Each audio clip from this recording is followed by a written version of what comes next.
반은 맞고 반은 틀리다고 보시면 되고요. 예를 들어서 진짜 켈로이드가 맞을 경우는 그거를 잘라내면 생길 수가 있습니다. 안녕하세요. 아베크 성형외과의 박성원 원장입니다. 오늘 영상은 흉터 치료에 대해서 알아보려고 하는데요. 우리 흉터 치료 같은 경우는 크게 레이저 치료가 있고 주사 치료가 있고 그 다음에 우리 흉터 수술이 있습니다. 각각의 치료는 적합한 흉터 진단에 따라서 분류가 될 수 있기 때문에 오늘 그에 대해서만 알아보도록 하겠습니다. 흉터는 크게 튀어나온 흉터, 함몰된 흉터 크게 이렇게 분류를 할 수가 있는데요. 튀어나온 흉터 같은 경우 우리가 대표적으로 켈로이드라고 많이 알고 계시겠지만 비대성 흉터, 비유성 반응이라고 부르는 이런 튀어나온 흉터가 있고, 함몰 흉터 같은 경우는 반대로 우리가 대표적으로 여드름이 있죠. 어떤 흉터가 안쪽으로 얼기설기 패이면서 있는 패인 흉터가 있습니다. 그래서 우리가 이런 치료 같은 경우 각각의 흉터에 맞춰서 하게 되는데, 튀어나온 흉터 같은 경우는 대부분 이런 트리암시놀론이라고 부르는 흉살 주사, 흉터 주사를 사용을 하게 됩니다. 자, 이렇게 보이시는 게 이제 트리암시놀론이라고 부르는 흉터 주사인데요. 일종의 스테로이드라고 보시면 되고요. 이거 같은 경우 우리 흉터가 튀어나와 있을 때 이런 콜라겐이나 단백질이 과다 생성되어 있는 부분을 가라앉혀주는 효과를 보이게 되고요. 실제 사례를 보여드릴 텐데요. 이 환자분 같은 경우는 코에 이제 상처가 부딪히면서 상처가 난 이후에 봉합을 했음에도 이렇게 튀어나온 흉터가 있었고, 이런 거 같은 경우 잘못 자르게 되면 콧구멍에 비대칭이라든지 아니면은 더 흉터가 튀어나오거나 그런 증상이 생길 수가 있습니다. 그래서 이럴 경우에는 이런 주사를 통해서 주입을 하게 되면 흉터가 조금씩 줄게 되고요.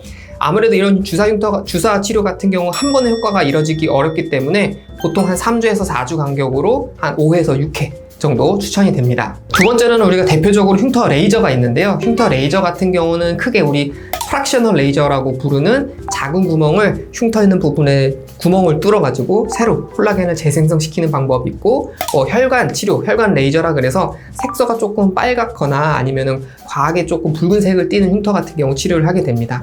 하지만 가장 우선 먼저 추천이 되는 거는 지금 옆에 보시는 기계처럼 프락셀 레이저라고 보시면 되는데요. 자, 여기 보시는 이 프락셔널 레이저 같은 경우는 가장 이제 어떻게 보면 역사가 오래된 레이저이기도 하고 가장 널리 알려져 있기도 해서 좀 고전적인 레이저 치료라고 볼 수 있는데, 이거를 만약에 쏘게 되면 레이저가 이렇게 나옵니다. 그래서 이렇게 피부에 구멍을 여러 개를 뚫어가지고 그 구멍을 통해서 다시 콜라겐을 재생성을 시키기 때문에 대표적으로 아까 말씀드렸던 여드름처럼 함몰 흉터에도 도움이 되고요. 반대로 비대성 흉터라 그래서 살짝 튀어나온 흉터 같은 경우에도 구멍을 통해서 원래의 피부 성질로 돌아가게 만들려는 그런 재생 과정을 갖추는 거라고 보시면 됩니다.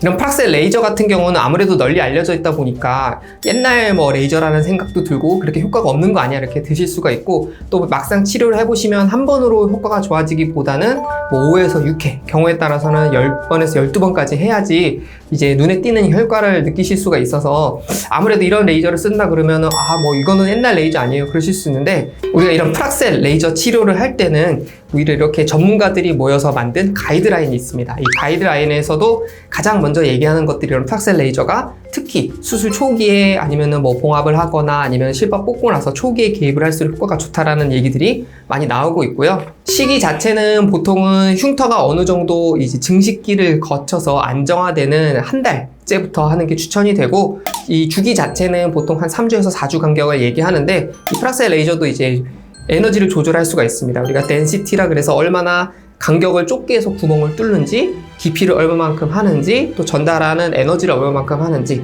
또 얼마만큼 스택을 쌓아서 깊게 파내려 가는지, 이런 여러 가지 요소들이 있어서 이런 것들을 조절을 하면서 하게 되고, 아무래도 프락셀 레이저 같은 경우 많이 이제 에너지를 높여서 쓰게 되면 우리가 다운타임이라고 부르는 회복하는데 오래 걸릴 수가 있어요. 그래서 우리 여드름 이런 박피 레이저 치료 해보신 보면 얼굴이 시뻘개지잖아요. 시뻘개진 다음에 시간이 진물도 많이 나오고 그러다가 한 7일에서 한 14일 정도 지나면 원래 색깔로 돌아오는 것처럼 그런 회복 기간을 조금 세게 해가지고 이 체류 횟수를 줄일 수도 있고요. 만약에 내가 이런 일상생활을 좀 빨리 복귀해야 된다 그러면 에너지를 조금 낮춰서 회복은 조금 줄이지만 반복하는 횟수를 조금 늘려서 치료를 할 수가 있기 때문에 그거는 개인에 맞춰서 진행을 할 수가 있습니다. 마지막으로 아무래도 저희가 이제 성형외과다 보니까 이런 흉터를 아예 잘라서 다시 꼬매면 좋아지지 않을까 이런 생각을 갖고 오시는 분들이 많은데, 반은 맞고 반은 틀리다고 보시면 되고요.